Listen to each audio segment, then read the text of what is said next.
Fuck off.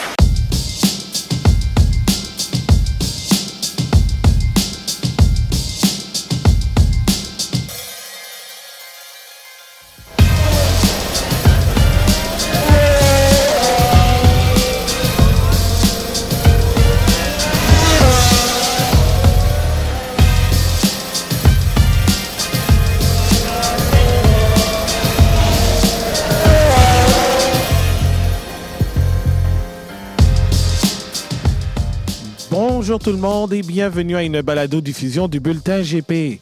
Mon nom est Abdoussal et je vous accueille à cette émission d'après-course du Grand Prix du Qatar 2024. Oh boy, par où commencer?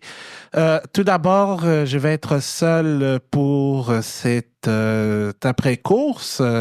Donc, je ne sais pas combien de temps ça va durer cet épisode, mais vous allez m'entendre parler de ce Grand Prix complètement chaotique. Oh, aïe, aïe, aïe, aïe, aïe, aïe. Vraiment, je ne sais pas par où commencer.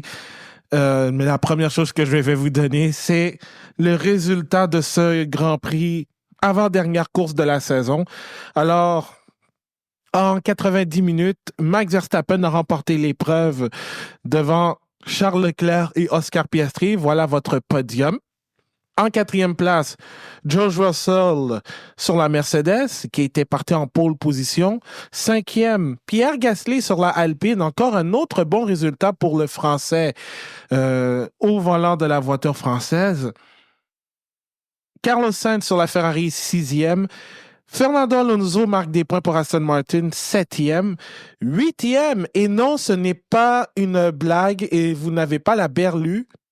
Zhou Guanyu a terminé huitième et obtient ses premiers points de la saison et les premiers en plus pour Sauber. En neuvième place, Kevin Magnussen et dixième, oui. Ça aussi, vous n'avez pas la berlue. Si jamais vous n'avez pas regardé cette course, allez voir allez voir l'entièreté de la course, en fait, ou la reprise en 30 minutes. Mais Lando Norris a terminé dixième. Entre-temps, on a perdu des pilotes. Nico Hülkenberg, Sergio Perez, Lance Stroll, Franco Colapinto et Esteban Ocon. Et je vais y aller tout de suite avec mes évaluations post-Grand Prix. La performance du jour va sans contredit à Zhou Guanyu pour sa huitième place. Une belle course de sa part, en fait. Lui qui était parti quand même de la 12e place. Max Verstappen aussi mérite une mention honorable, mais vraiment, je pense que c'est unanime pour dire que Zhou Guanyu mérite, avec raison, le titre de pilote du jour. Contre-performance, Mercedes, qui, du côté de Russell, semblait fort. Hamilton, vraiment, il a hâte de partir, on en reparlera. En fait, j'en reparlerai un peu plus tard. Et moment cocasse, je ne pense pas ce Grand Prix n'a pas eu de moments cocasses, mais plutôt des moments What the hell are you playing at? C'est la FIA. Ça a été un gros bordel. Ça aussi, je vais en reparler, mais la FIA mérite. Et Lando Norris aussi.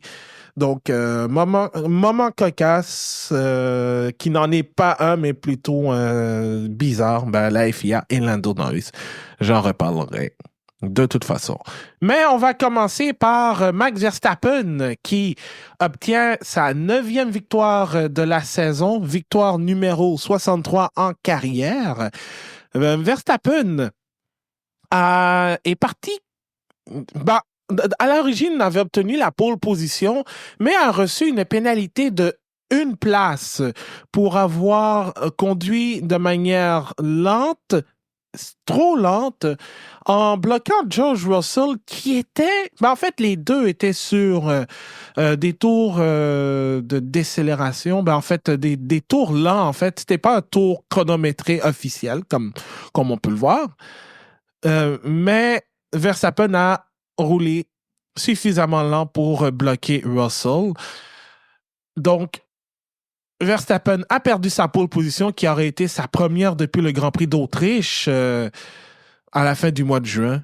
Mais heureusement, pour Verstappen qui en a arraché lors du sprint en terminant huitième, il s'est repris avec un très bon départ et a passé Russell dès le premier virage. Et ensuite, n'a pas été tant inquiété, à part peut-être lors de la deuxième relance de la voiture de sécurité, lorsque Lando Norris a essayé de prendre le dessus. C'était une relance vraiment difficile pour Verstappen, mais il a tenu son bout.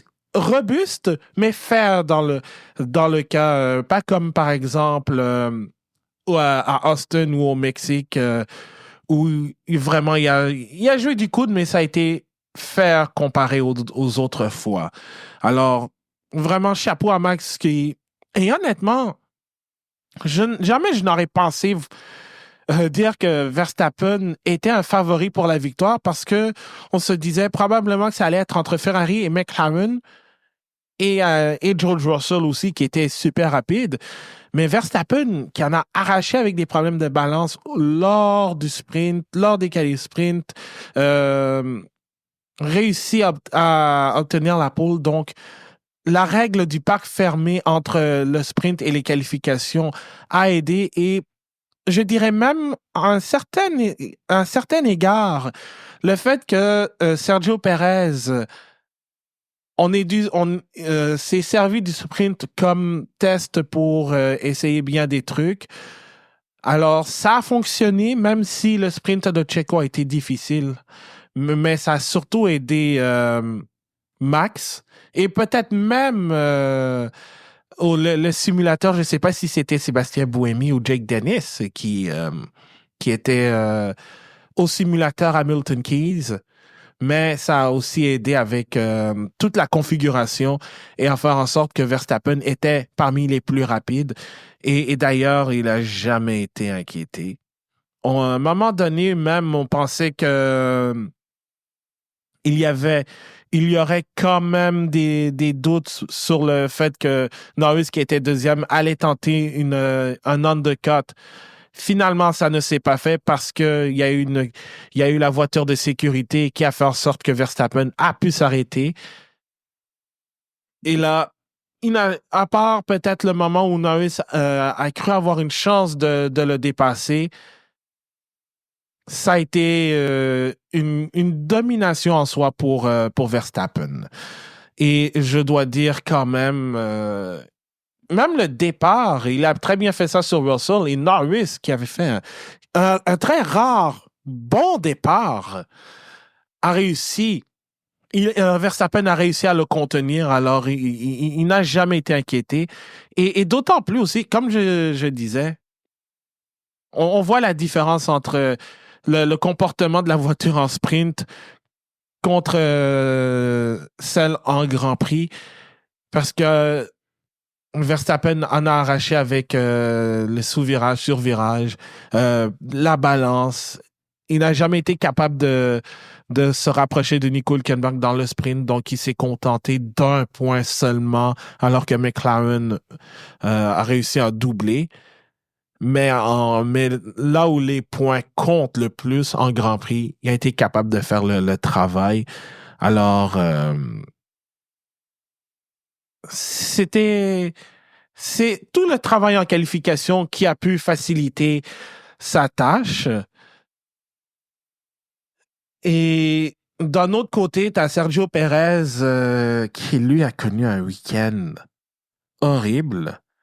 En sprint, éliminé lors de la SQ1 en qualification. Et il est parti de la ligne d'appui, mais se fait damer le pion par Franco Colapinto dans la ligne d'appui de toutes les places. Colapinto a dépassé Perez dans la ligne d'appui. Ce dernier s'est fait... Il a dormi sur la switch.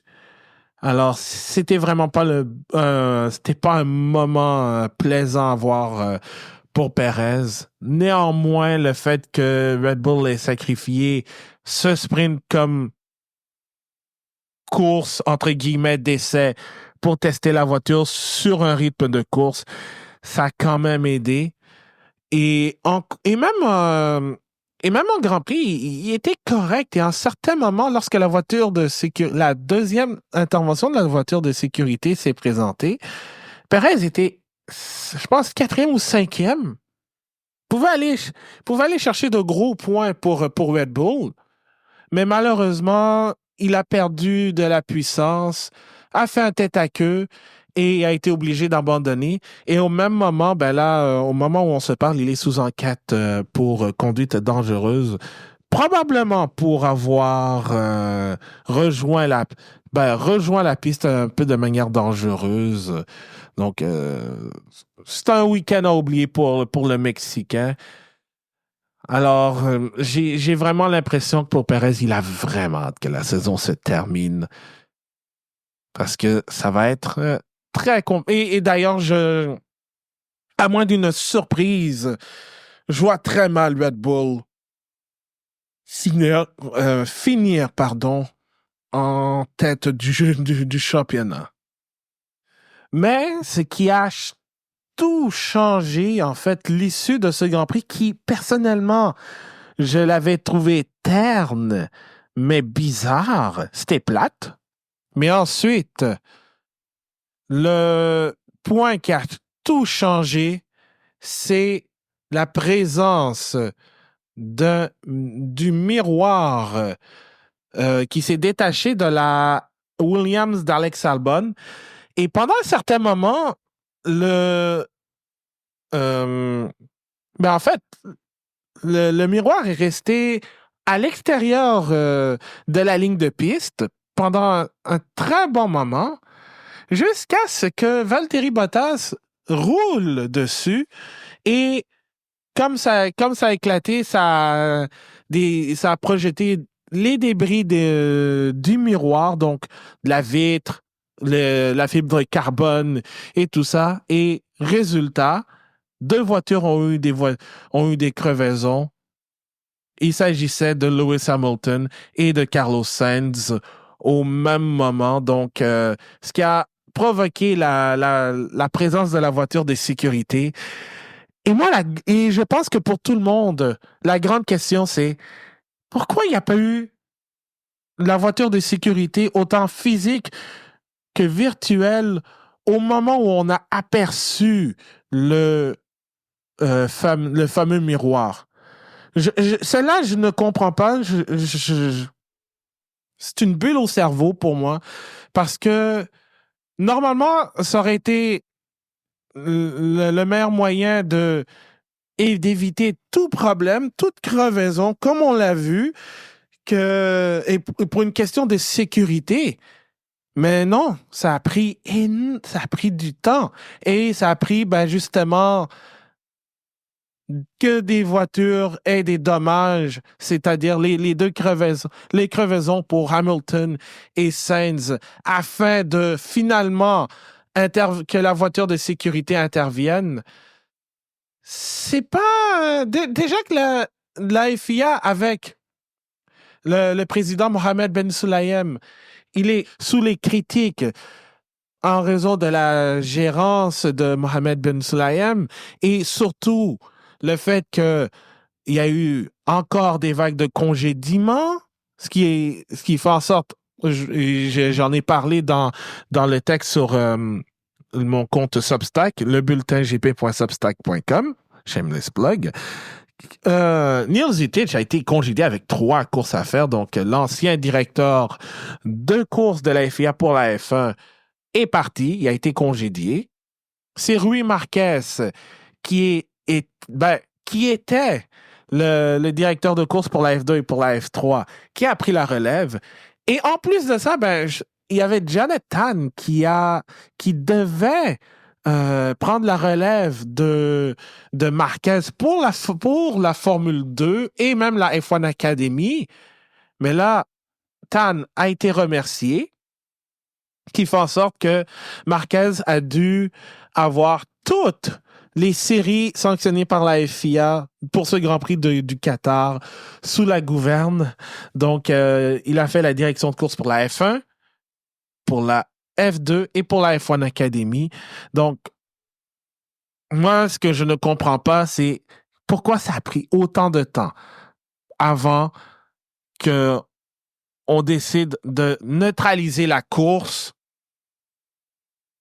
Et là, on peut entrer dans la théorie du complot comme on le veut, ce qui ne sera pas le cas, mais le fait que Bottas roule sur les débris a en quelque sorte aidé Zhou Guanyu à solidifier à se retrouver dans les points et à même faire mieux. On en reparlera, mais est-ce qui n'est pas le cas? Mais pour vrai, c'était vraiment, mais vraiment une décision un peu incompréhensible d'attendre que quelque chose survienne avant de tout simplement amener la voiture de sécurité, virtuelle ou physique, peu importe, mais qu'on ramasse justement le bout de miroir qui était détaché de la Williams d'Alex Albon. Même minimum, la voiture de sécurité virtuelle aurait été même parfaite dans la situation, mais bon. Là, au moment où j'enregistre, probablement, il y a pas encore d'explication sur la lenteur de l'intervention de la voiture de sécurité virtuelle ou physique. Mais je crois que Marquez a des explications. C'est certes c'est déjà son deuxième Grand Prix. Il est rentré en poste après celui de Vegas, mais il a beaucoup de pression. Non seulement de de la haute direction de la FIA, mais aussi des pilotes, des dirigeants d'équipe et même des partisans qui nous disent « Mais à quoi tu joues, man? » En tout cas, c'était pas la meilleure décision. Et vous savez qu'est-ce qui n'était pas la meilleure décision? Lando Norris qui décide de gagner de gruger du terrain sur Verstappen quand ce dernier ralentit sur la ligne droite. Il a gagné quoi? 4 dixièmes sur Verstappen sur la ligne droite alors qu'il y avait des drapeaux jaunes doublement agités, qui veut dire préparez-vous à ralentir. Ce qui a été le cas de Verstappen, ce qui n'a pas été le cas de Norris. Donc, ces 0,4 secondes gagnés, il les a perdus rapidement et il s'est fait imposer une pénalité de stop and go de 10 secondes. Donc, et avec un arrêt qui dure généralement 25 secondes, c'était un arrêt de 32-35 secondes. Donc, Norris s'est retrouvé de la deuxième à la dernière place, mais il a eu la chance de repartir et de dépasser pas mal tout le monde pour aller chercher le dernier point disponible pour McLaren. Honnêtement, et j'ai envie de... Je vais lancer mon opinion là-dessus. Là-dessus, dans le cas de Norris, la pénalité, elle est slam dunk. Même si tu gagnes 4 dixièmes de seconde, tu peux pas rouler à vitesse normale de course en tant que telle sur un double drapeau jaune. Tu dois tu dois ralentir ou te préparer à ralentir parce que justement, il y a des débris ou bien il y a une voiture qui est endommagée et qui est en bordure de piste qu'il faut tasser. Donc ça, c'est un aspect de sécurité. Ça, c'est indéniable. Et je comprends que même Lando, il s'en veut d'avoir fait ça. La sanction, pour moi, elle est la sévérité de la pénalité, la sanction en elle-même, elle est méritée, le drive-thru, parce que c'est quand même un avantage qu'il a gagné sur Verstappen en étant plus rapide dans des secteurs où, normalement, tous les pilotes doivent ralentir pendant une certaine période de temps. Alors, là-dessus, je suis désolé. Norris euh, mérite son drive-thru. Et c'est pas la première fois que ça arrive, parce que je pense qu'au Grand Prix d'Autriche 2021, il y a eu Nikita Mazepin et Nicolas Latifi qui ont fait des têtes à queue, qui ont reçu des pénalités, justement. Non, pardon, pas un tête à queue, mais qui ont justement roulé vite sous des drapeaux jaunes doubles et ils ont reçu des pénalités de 10 secondes qui ont été transformées en pénalités de 30 secondes, donc l'équivalent d'un passage au puits avec un drive-thru. Donc, là-dessus, je suis désolé. Peu importe ce qu'on peut dire de la sévérité de la pénalité, elle était justifiée, il n'y a aucun doute. Et même que ce soit la reprise vidéo sur F1 TV, la caméra embarquée, c'était pas mal visible que Lando a gagné du temps sur Verstappen. Alors, c'est ça. Et d'ailleurs, il y a Verstappen aussi qui a dit à la radio, à son ingénieur de piste, vous trouvez pas que Max a gagné du temps dans le dernier secteur? Ils ont dit oui. Ça a été enquêté. Ça a pris du temps avant de recevoir l'enquête, je peux en croire. Une demi-heure entre l'action et le début d'enquête. Et là, ensuite, on donne un stop and go de 10 secondes à Lando Norris. Là-dessus, la pénalité, la sanction, elle est justifiée. Je suis désolé pour les fans de McLaren, mais là-dessus, c'est une pénalité slam dunk. D'ailleurs, je suis en train de regarder la liste des documents de la FIA sur les sanctions. Bon, il y en a un qui est sorti. C'est pas mal les sanctions qu'on savait, mais dans l'ordre, il y a Oscar Piastri qui a reçu, qui était sous enquête pour une histoire dans la ligne des puits avec Lewis Hamilton. Je n'ai pas vu ce qui s'est passé, mais ça a été noté par la direction et Piastri est sous enquête, mais d'après moi, je ne pense pas que ça va résulter en pénalité. Ensuite, il y a eu dans les premiers tours Liam Lawson qui a reçu une pénalité de 10 secondes pour avoir causé une collision avec Valtteri Bottas, alors que dans le document, il est bel et bien expliqué, et puis c'était explicite aussi à voir que Lawson a sous-viré au virage 1 pour rentrer, pour taper en fait la Sauber du Finlandais. Et j'ai trouvé ça quand même ironique parce que justement au départ, Nico Hülkenberg a été absous de de tout. C'était considéré comme incident de course pour avoir justement perdu le contrôle de sa Haas de la même manière que Lawson a fait. Et ce qui a mis fin à la course d'Esteban Ocon et de Franco Colapinto au premier virage. Mais ça a été classé comme un incident de course. Aussi, il y a Lance Stroll qui a été pénalisé de 10 secondes pour avoir causé une collision avec Alex Albon quelques virages plus tard sur le même tour, dans le même premier tour.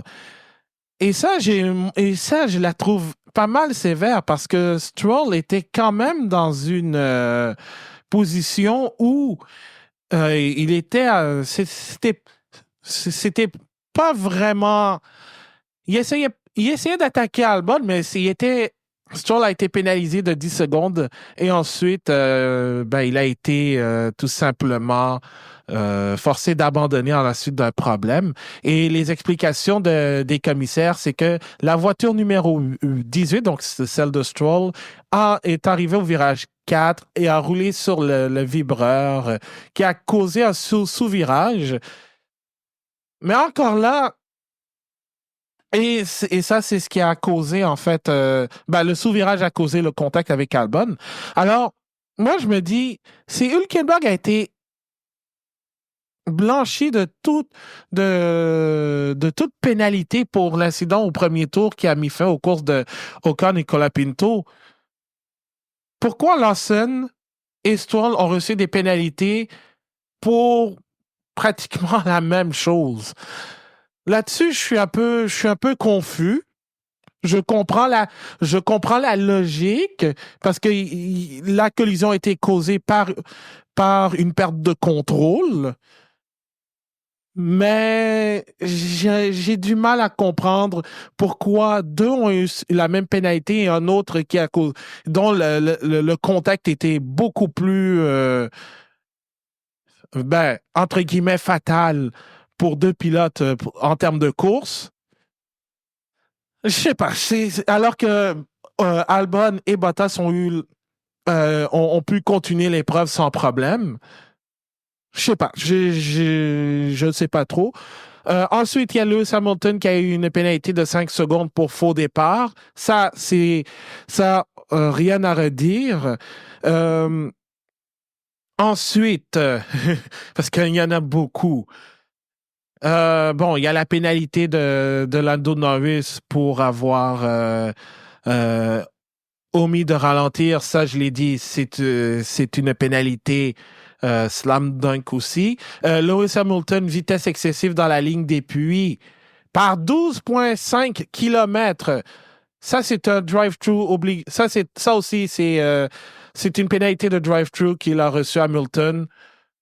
Là, et encore là, slam dunk.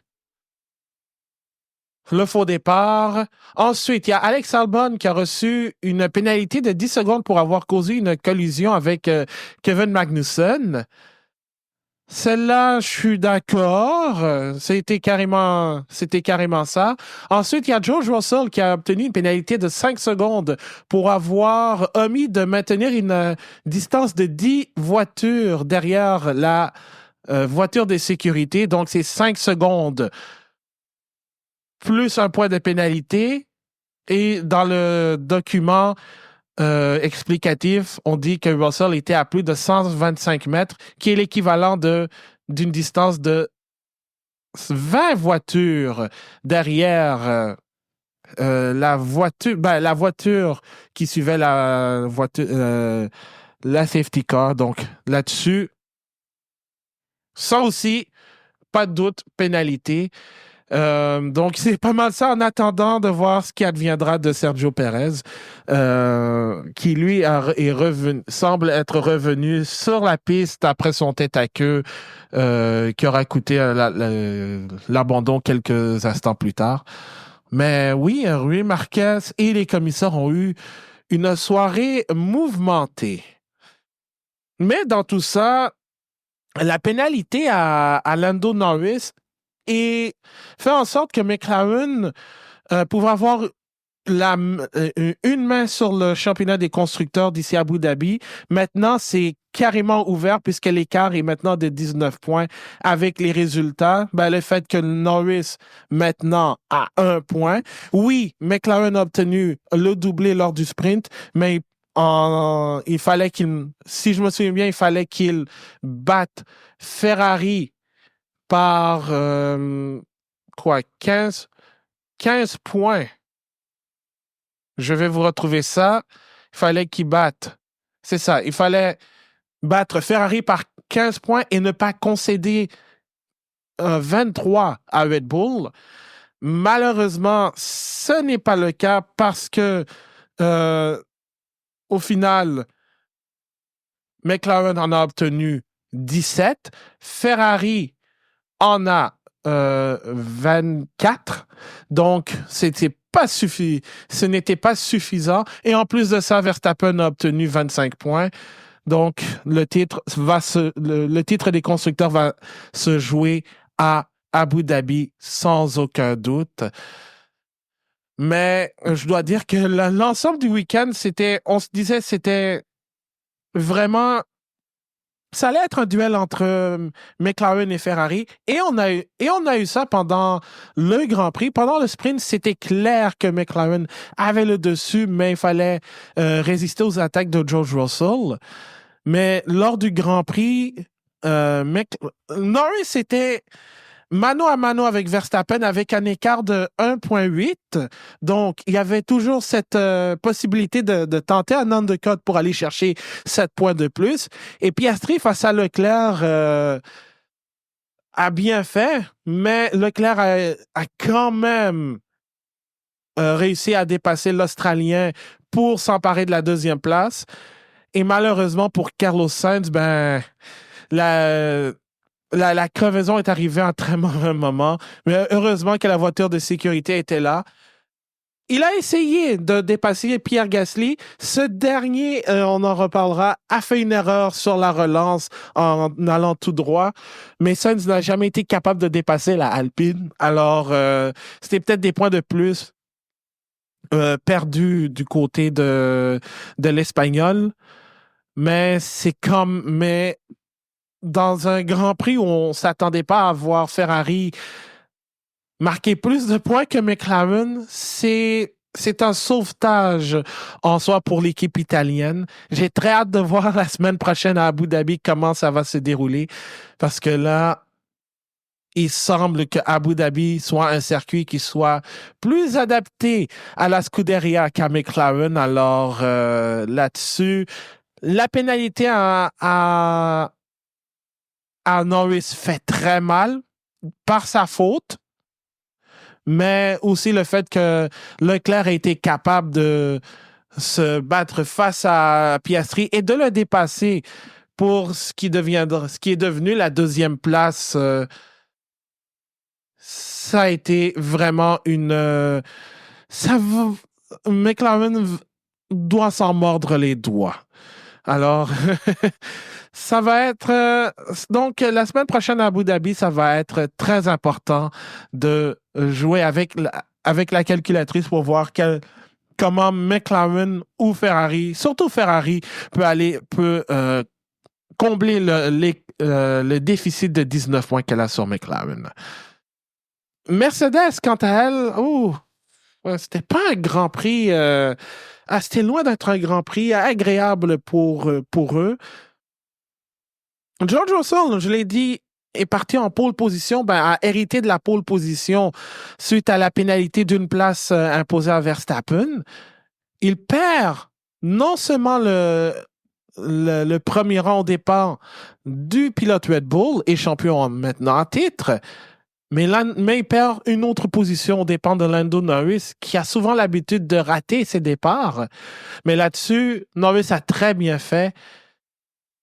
Et ensuite, Russell a tout tenté pour essayer de se rapprocher de Norris, mais il n'avait pas le rythme. Et Piastri derrière le collait à la peau.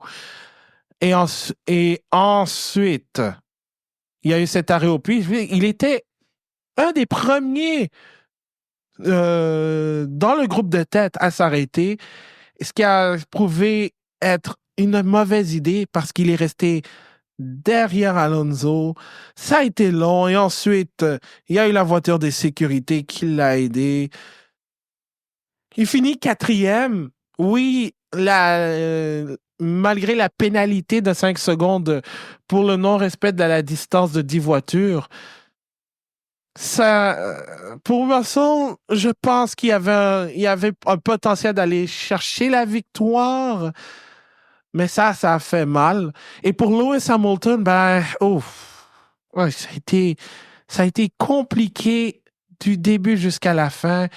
Dans le sprint, en fait, je pense qu'il s'est qualifié 5e, correct, mais quant à Russell qui réussit à se qualifier sur la première ligne dans la quali sprint, tu te fais dépasser par ton futur coéquipier Charles Leclerc. Un beau duel entre les deux d'ailleurs. En qualification, ça va c'est la même chose. Et en course, tu fais un faux départ. Tu es de 12 km/h plus rapide à la ligne des puits. Je pense que Lewis a tellement hâte d'aller chez Ferrari, ou comme je l'ai dit en conversation privée avec des amis, je pense il aimerait ça voir rouge écarlate. Mais vraiment, ça a été un week-end à oublier, et d'autant plus aussi qu'il a eu une crevaison à cause justement des débris du miroir de la Williams d'Albon. Ça n'a pas hésité. Je pense que pour Lewis, il lui reste un Grand Prix avant de terminer son aventure avec Mercedes, et ce n'est pas de la meilleure manière qu'il aimerait le faire. Et entre-temps, juste avant de commencer l'enregistrement de ce podcast, il semble y avoir du beef entre Max Verstappen et George Russell. Je vous lis un extrait de l'article de Russell et de motorsport.com, pardon. Et ça, c'est Max Verstappen en entrevue avec les médias après la course. Qui revient justement sur l'incident en qualification où Verstappen avait été pénalisé pour avoir conduit lentement, surtout devant Russell. Et il était très agacé. Donc, je cite Verstappen. Le Néerlandais était en effet toujours agacé par la pénalité reçue par la veille. Citation de Verstappen. Oui, mais aussi par rapport à la manière dont l'autre partie a géré la situation, a-t-il précisé. Une référence à une sanction qu'il peine à comprendre, mais surtout à l'attitude adoptée par Russell lors de la convocation des deux pilotes et des représentants de chaque écurie par les commissaires samedi soir.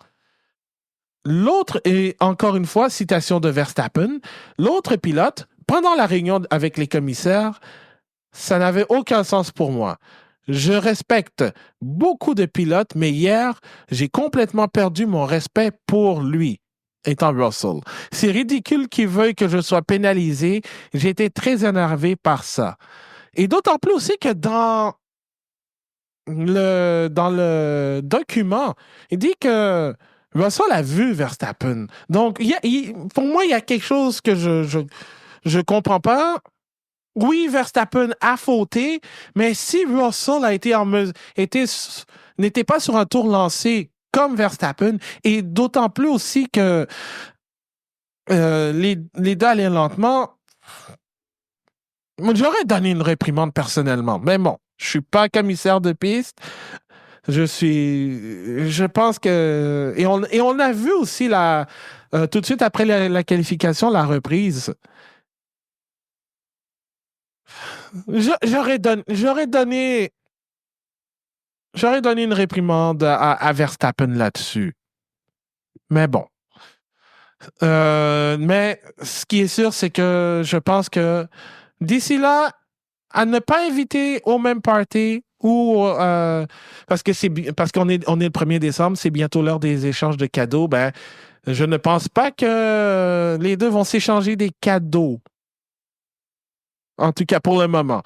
Mais oui, je crois que Verstappen était encore assez remonté envers Russell.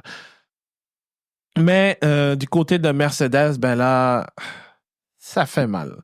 Ça fait mal parce qu'il y avait un potentiel. Je pense pas qu'on attendait Mercedes pour aller chercher la victoire et même aller chercher un podium. Mais là, Russell l'a fait. Malheureusement, ben, cet arrêt lent et surtout assez tôt n'a pas aidé la situation. Et Lewis Hamilton, ben, c'était un week-end à oublier. Par contre, c'était un week-end qui va être mémorable pour Sauber et surtout pour Zhou Guanyu, puisque ce dernier a obtenu une 8e place lors de l'épreuve et obtient d'autant plus ses premiers points de la saison. Et je crois même que c'est la première fois depuis le Grand Prix du Qatar de l'année dernière avec, justement, où Zhou avait terminé, je pense, 8e, avec Bottas 7e, alors que l'équipe s'appelait Alfa Romeo. C'est la première fois depuis, justement, ce Grand Prix du Qatar que l'équipe de Hinwil en Suisse obtient des points. Alors, c'est quand même une bonne nouvelle. Donc, c'est 4 points de plus. Oui, il reste dernier, mais au moins, ils finissent dans le top 10. Et c'était quand même un bon week-end dans les circonstances, hein, dans la portion qualif et Grand Prix, parce que Zhou est quand même parti 12e, Bottas 13e. Et pour Zhou, c'était son meilleur résultat en qualification de la saison. Euh, il a fait une course propre. Il a fait son bout de chemin aussi. Alors, je crois que, avec raison, il mérite le titre de pilote du jour. Il a gagné avec 29,7%. Surtout quand on sait que il ne reviendra pas avec l'équipe l'année prochaine, que c'est Gabriele Bortoleto qui le remplacera. Je pense que vraiment, Zhou Guanyu, ses 2 derniers Grands Prix, il avait aussi bien fait à Vegas. Vraiment, a bien fait et ça donne un peu un baume pour Sauber, même si à moins d'un scénario comme on l'a vu à Alpine, avec Alpine au Brésil, l'équipe va finir dernier, mais au moins, elle ne finira pas la saison avec un 0 pointé. Alors, c'était une belle course pour Zhou Guanyu. Et pour Bottas, outre le fait qu'il est roulé sur le débris qui a causé tout le capharnaüm pour le reste du Grand Prix, je pense qu'il aurait même pu se retrouver dans les points avec son coéquipier, n'eût été du contact dont il a été victime avec Liam Lawson. Et aussi, ben, il avait quand même Lando Norris qui devait reprendre des positions après la pénalité qu'il a reçue. Donc, pour Bottas, c'était une bonne course aussi de sa part, mais malheureusement, finir 11e a quand même 15 secondes de Norris, qui de toute façon avait une voiture bien supérieure. Pour Bottas, il ne marque pas de points, mais au moins il n'est pas dernier au championnat des pilotes actuellement, vu que il vient de dépasser Logan Sargent, qui n'est plus avec nous depuis qu'il a été congédié par Williams. Mais dans la course, au moins parce qu'on parle du championnat des constructeurs, il y a la bataille entre McLaren, Ferrari et Red Bull pour le premier rang, mais pour la 6e place, ça a pris une tournure assez importante parce que la 5e place de Pierre Gasly dans ce Grand Prix du Qatar fait en sorte que que Alpine revient en 6e place avec 59 points, 5 points de plus que Haas et 13 de plus que RB. Et Gasly, vraiment, à part peut-être son tout droit à la relance de la 2e intervention de la voiture de sécurité, a fait un Grand Prix. Puis je l'ai dit à plusieurs reprises, autant sur le texte, revenant sur le Grand Prix de São Paulo, que dans le podcast. Gasly, depuis quelques Grands Prix, vraiment amène Alpine à un autre niveau, alors qu'on sait comment la saison a très mal débuté pour l'équipe d'Anstone. Et là, oui, le résultat au Brésil était quand même inespéré dans les circonstances, mais il y a eu des moments où il a quand même amené la voiture en Q3 et maintenant c'est régulier. Il marque des points autant dans les sprints que dans les courses aussi. J'en conviens qu'à Austin, il s'est fait avoir avec un arrêt lent et une perte de rythme soudaine aussi. Mais Gasly a vraiment fait du bon travail. Malheureusement pour son coéquipier Esteban Ocon, c'est pas de sa faute. Il a été pris par le dérapage d'Hülkenberg qui l'a tapé et ensuite il a tapé Franco Colapinto. Cependant, il se peut très fortement, ça reste à confirmer, parce qu'on n'a pas encore de nouvelles et je regarde au moment où je vous parle les réseaux sociaux d'Alpine. Il n'y a toujours pas de nouvelles à savoir si Esteban Ocon sera remplacé par Jack Doohan parce que, en fait, Ocon s'en va chez Haas l'année prochaine. Ça, c'était déjà confirmé depuis longtemps. Mais il va participer aux essais post-saison à Abu Dhabi, justement. Et apparemment, c'est plus le fait que pour que ce soit fait, il faut qu'il quitte l'équipe directement, ce qui fait en sorte que ce soit Jack Doohan qui, lui, va remplacer Ocon en 2025. Donc, on pourra avoir, en fait, l'arrivée de l'Australien d'ici Abu Dhabi. Mais tout ça, ça reste à confirmer. Et même Oliver Oakes, le directeur principal d'Alpine actuellement, était assez cryptique en entrevue avec l'équipe de F1 TV. Mais force est de croire que le divorce entre Ocon et Alpine semble acté et même une course plus tôt. Du côté de Haas, ça a été un Grand Prix animé. Kevin Magnussen, vraiment, depuis les mises à jour faites sur la voiture, a vraiment bien fait. Vraiment, se retrouver en Q3 dans 3 des 4 dernières courses. Là, inscrit 2 points importants pour Haas, surtout dans la lutte pour la 6e place avec Alpine. Donc, il y a quand même 5 points qui séparent les deux. Donc, il va falloir espérer une 7e place ou voir les deux As dans les points avec un cumulatif de 6 points et que Alpine n'en marque point. Mais quand même, Magnussen était animé. Puis, probablement le moment cocasse, c'est quand il dit fuck off après que Albon, après son dépassement sur Alex Albon au 49e tour, parce que justement, Albon avait causé une collision avec Magnussen. Il a obtenu une pénalité. Magnussen n'était pas très content et c'est là où il a dit le fuck off. Puis il y a des sacres. Et Mohamed Ben Sulayem devait probablement grincer des oreilles. Mais ça, c'est son problème, pas ceux des pilotes. Et pour Nico Hülkenberg, ben, ça a été un week-end carrément oublié, malgré le fait que lui, il a fait sa part en terminant 7e devant Max Verstappen en sprint, mais en qualification et en Grand Prix, ça a été complètement difficile.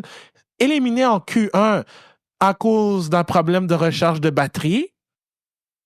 Et ensuite, il a un problème avec il fait déraper sa voiture au premier tour et ensuite sa course se termine à la suite d'un contact avec la Williams d'Albon, mais ça a été un Grand Prix à oublier pour Nico Hülkenberg. Et pour RB, ça a été pire. Et surtout pour Liam Lawson qui s'est retrouvé hors piste à 2 reprises dans les premiers tours et là, il s'est pris une pénalité. Il termine 14e quand même à 1 seconde et demie de Yuki Tsunoda, certes aidé avec la voiture de sécurité qui a regroupé le peloton. Ils ont même tenté la stratégie les deux RB ont tenté la stratégie d'y aller avec les pneus tendres pour aller rattraper le peloton, gagner des positions. Malheureusement, ça n'a pas fonctionné. Donc, un week-end à oublier pour RB et ça les largue encore plus au championnat des constructeurs maintenant qu'elle se retrouve à quand même 8 points de Haas et 13 d'Alpine. Donc, il faudrait, dans les circonstances, un miracle pour que RB puisse terminer en 6e position. Donc, c'est ce qui complète le tour d'horizon de ce Grand Prix du Qatar. Maintenant, on va aller faire un tour du côté des catégories juniors puisque on avait la Formule 2 et la F1 Academy. Et on va commencer d'abord par la F1 Academy, étant donné qu'on a maintenant une nouvelle championne.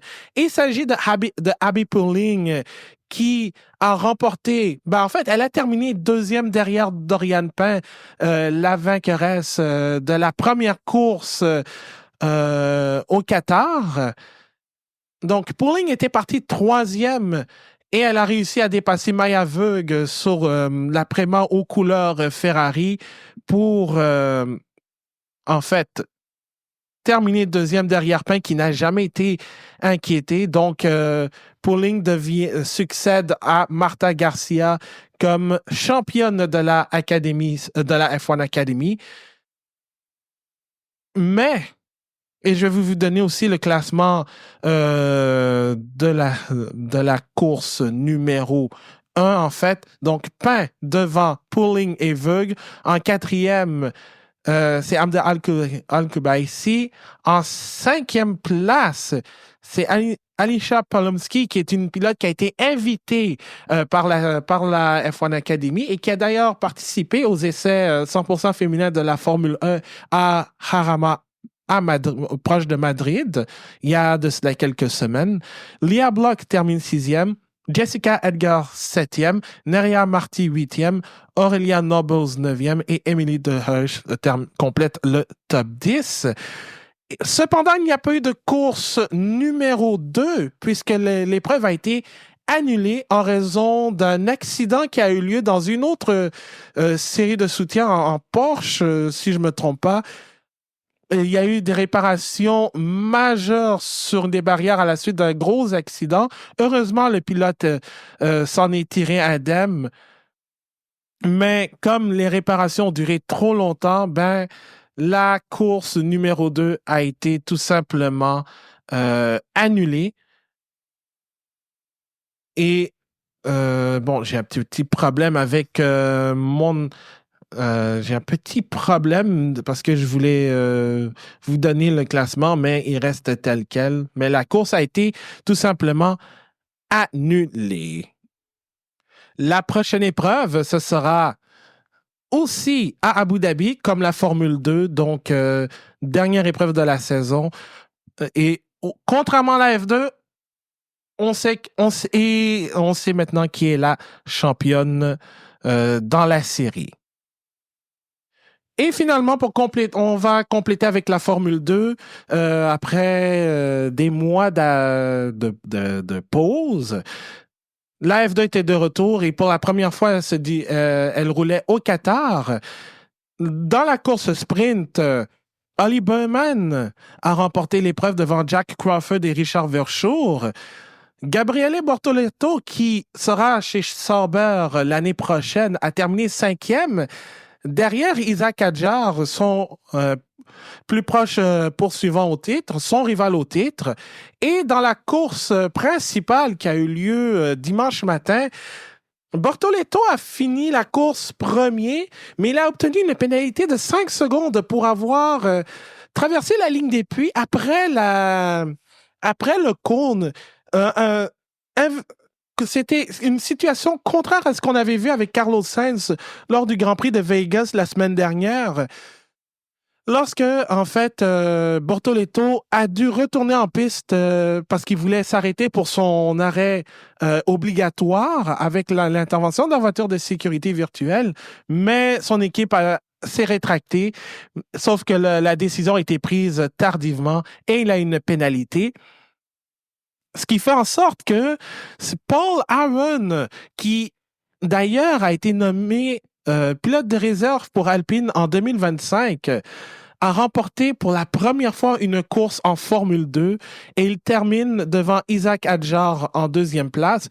Oliver Goeth termine quatrième et Dino Beganovic, qui en était à sa première course en Formule 2, termine cinquième. Ce qui fait en sorte que le championnat, lui, va se décider à Abu Dhabi et attention, le classement est super serré. 188,5 points pour Gabriele Bortoleto contre 188 pour Isaac Hadjar. La raison du demi-point pour Bortoleto, c'est parce que lui et Denis Sauger en Italie avaient terminé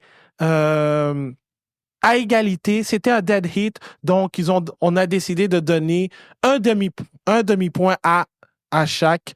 Donc, ce qui fait en sorte que Bortoleto détient un demi-point d'avance sur Isaac Adjar. Donc, la prochaine épreuve, ce sera la semaine prochaine à Abu Dhabi. C'est ce qui complète cet épisode du Bulletin GP. Alors, notre prochain rendez-vous, je serai encore seul à l'animation. Ce sera ce jeudi avec la critique du documentaire de la série Senna qui est maintenant disponible sur Netflix depuis vendredi dernier. Donc, je vais faire ma critique je vais faire la critique de la série et j'aimerais aussi avoir votre avis là-dessus si jamais vous l'avez terminé.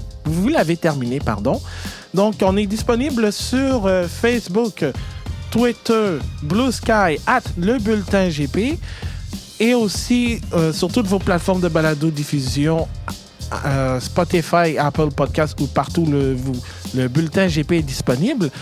Et aussi, si vous voulez aller lire mon texte sur cette guerre entre la GPDA et la FIA et entre autres Mohamed Ben Sulayem, c'est lebulletingp.substack.com.